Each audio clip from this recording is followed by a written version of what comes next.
Why is North Korea sending troops to Ukraine in support of Russia? I have to start out by saying I'm probably getting this topic about 2 or 3 times a day in messages on email, LinkedIn, Twitter, but there's a reason why I haven't talked about it. And the reason is that I'm too close to it. I have 4 jobs, and in one of those jobs, I do certain kinds of things for certain kinds of clients. And there's one specific part about this North Korean topic of soldiers in Russia that is just not something I can talk about. But there are some things I can say about North Korea and Ukraine. I'm going to say them now. First thing is that it appears that North Korea sent about 3 or 4 brigades of special forces, so we're maybe talking about 12,000-ish soldiers. These soldiers are mainly special forces who went to Russia to undergo training, although camps might be springing up around Vladivostok for follow-on regular forces. I need to buy some satellite imagery and look at them, but I'm headed down to Texas on Monday to do Aeromed Lab stuff. We're basically writing our mission planning software. And we're also looking for new offices in Dallas because we're growing. So if you're an accredited investor and I have $1.6 million, call me. But back to North Korea. I want to show you this video of Korean soldiers getting clothing issue in Russia.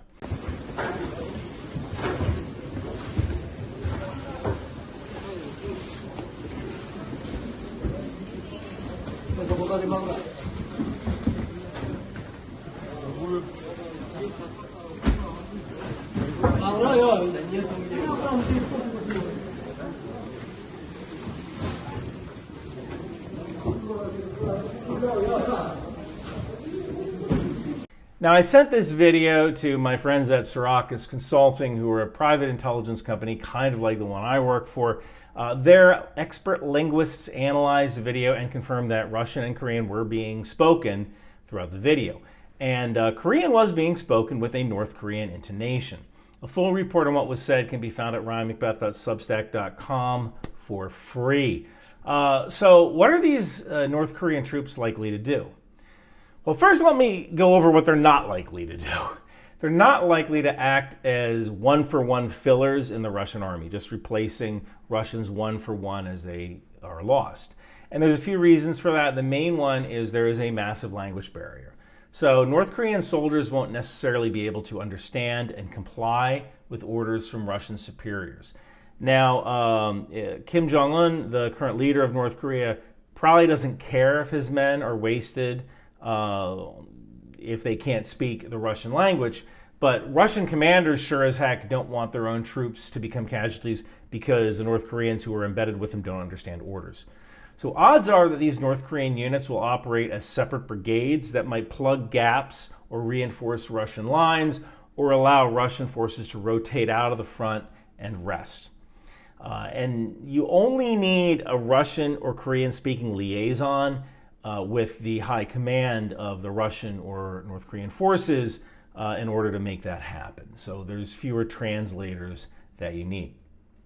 So the next question is, are these North Korean troops any good? You know, when this first started, a lot of people made memes making fun of the North Korean army. These are hard men. And not just that, these are hard men who don't know an alternative. If you listen to podcaster Jordan Harbinger when he appeared on Destiny's Bridges podcast, Jordan Harbinger talked about some of his time in North Korea, and that'll be available below. Jordan Harbinger used to run a company that brought tour groups to North Korea. And the North Korean translators who would mind the tour group, they couldn't even believe that Jordan Harbinger owned a car. Like, that's how far removed North Koreans are from the rest of the world. They can't even believe that someone would own a car, because owning a car in North Korea is such a high status symbol. North Korea actually changes the size of official maps to make North Korea look bigger and other countries like the US look smaller. So, this is a country that offers a manufactured reality to its citizens. These are people who believe that their leader has superpowers, like actual Marvel hero superpowers. This is a country where only pictures of the dear leader can be placed on walls. You can't even hang up pictures of your family. It's a place where people make pilgrimages to the mausoleum of Korea's 2 former leaders. Now, not everybody believes that North Korea's leaders have superpowers, but in Korea, you have 3 caste systems. So basically, the people that matter believe this. You have the compliant, and they're basically the military and the elite, the people who are allowed to live in Pyongyang. Those people are compliant and they believe in these superpowers and in the supremacy of North Korea because they essentially have to if they want to maintain their status. And then there's the poor, and then below that there are the people who are starving. And they probably don't believe in the God King unless they're forced to do so. But the compliant have to do it. The elite have to believe in the God King and in the superiority of North Korea. So I think that the special forces that are being sent to Ukraine are probably hard men who will fight about as well as can be expected for elites from their country. The only real question kind of comes down to how well they are trained, and that we really don't know. We do know that North Korea hasn't really been involved in a war since 1953. Now, training can help compensate for that, but experience is a great teacher. These North Korean special forces are probably very well disciplined, but are they well trained? Now, there also might be some psychological factors involved. Normally, guys fight for their buddies, but this could be amplified if you're not only fighting for your buddies, but also fighting for your dear leader. Also note that everyone likes to make fun of the Russian supply system, but Russia does manage to feed their troops to a certain level. It is possible that these North Korean special forces got better food than their regular army counterparts because you need those calories for training and to build muscle. Special forces from North Korea will probably be highly motivated and well trained, although lacking in any real combat experience. If North Korea sends any follow-on forces, like from the regular army, they might end up being more like the memes.